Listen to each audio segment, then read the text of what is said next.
Good morning to you. Welcome to Orlando Matters. I'm Keith Landry, and I hope the weekend is off to a great start. Welcome back to Orlando Matters. I'm Keith Landry. All right, talking about finances for the new year. Maybe giving the 401k a checkup. Maybe giving the IRA a checkup. Maybe starting a 401k or an IRA for 2011. Richard Reyes, the financial quarterback, is going to walk us through this, kind of get us on the right path for the new year. Thanks for being here this Saturday morning. No problem, Keith. No problem. Thank you. You betcha. All right, advice. Maybe some do's and don'ts for the retirement plan. You know, I like to divide things into two camps because basically we have accumulators, which are people like you and I. You know, we got 10, 15 years to go, and we just need to pile away money for the future, okay? And then there's the retired or people that are kind of fixing to be retired, and they're knocking on the door. Yeah. So there's some specific advice that is, you know, specific for each camp, and then there's some general advice that is, you know, good for everybody, that everybody needs to do. All right, let's start with the accumulators. What should they be thinking as we kick off 2011? You know, accumulators, they need to start thinking about, you know what, I know that for the most part people are not where they want to be financially, but you know what, you need to get started. You know, that adage of saying, I'll take care of it later, I'll take care of it. That later is here. Yeah. Okay? We need to do it. And we need to fix it. So start off with some small, simple steps and just stick to it. And over time, believe me, it evolves and you'll be where you need to be. Okay, so the 401k is a must, even if you're only going to put 3 or 4% in. The 401k is a must, and it's a must because of the matching. Yeah. Take advantage of that matching. It's free money. Yeah. It is free money. It's guaranteed return on your money. And also, increase your contributions 1%, 2%, 3%. I guarantee you, you're not even going to miss it. Especially now when the FICA tax has decreased from 6.2 to 4.2, and you're going to be seeing more money in your paycheck anyways. Go and, you know, increase in a few more percentage. You're not even going to miss it. And folks forget about the fact that it's pre-tax. Yeah, it's pre-tax, plus it's compounded in there. The other thing to do is, if you have a 401k, you got to review your portfolio. You got, let's face it, now that, you know, we've had some good, nice run-ups in the market in the last 2 years. I'm sure most people's portfolio are out of whack. They're not where they started. So you need to rebalance your portfolio at least once a year to because if your portfolio gets out of whack, you got too much stock in your portfolio. Now you're increasing the risk of your portfolio. So you need to rebalance that portfolio and review your 401ks. The same with your IRAs. The same with all your investments. Okay, those are the accumulators. What about the folks who are either right at retirement or already in retirement? Those folks have other issues that are sort of specific to them. Number one is that they need to make sure that they have a plan for income, a plan for distribution.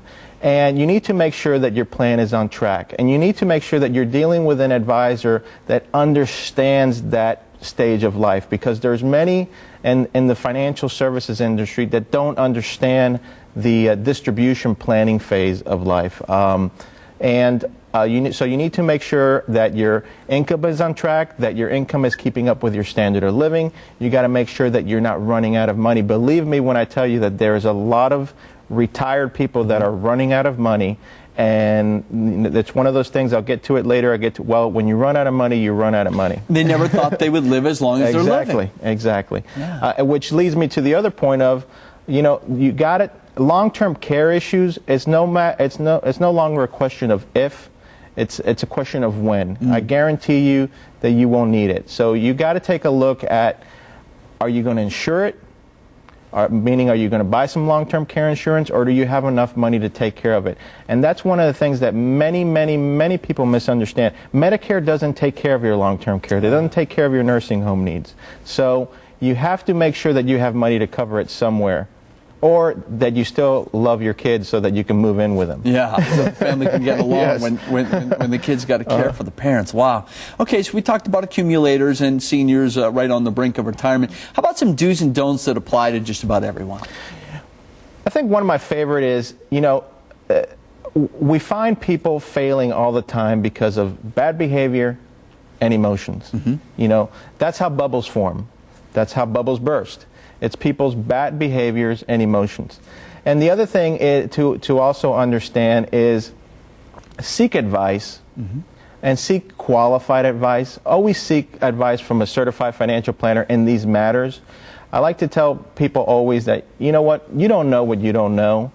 And when it comes to money and financial planning and finances, we find that we're asking the guy in the cubicle next to us, our brothers, our sisters, our friends, our neighbors, but those people's circumstances are totally different than ours. Sure. But we take their advice and we do it. The funny thing is that we do it, yeah, where it's not qualified advice.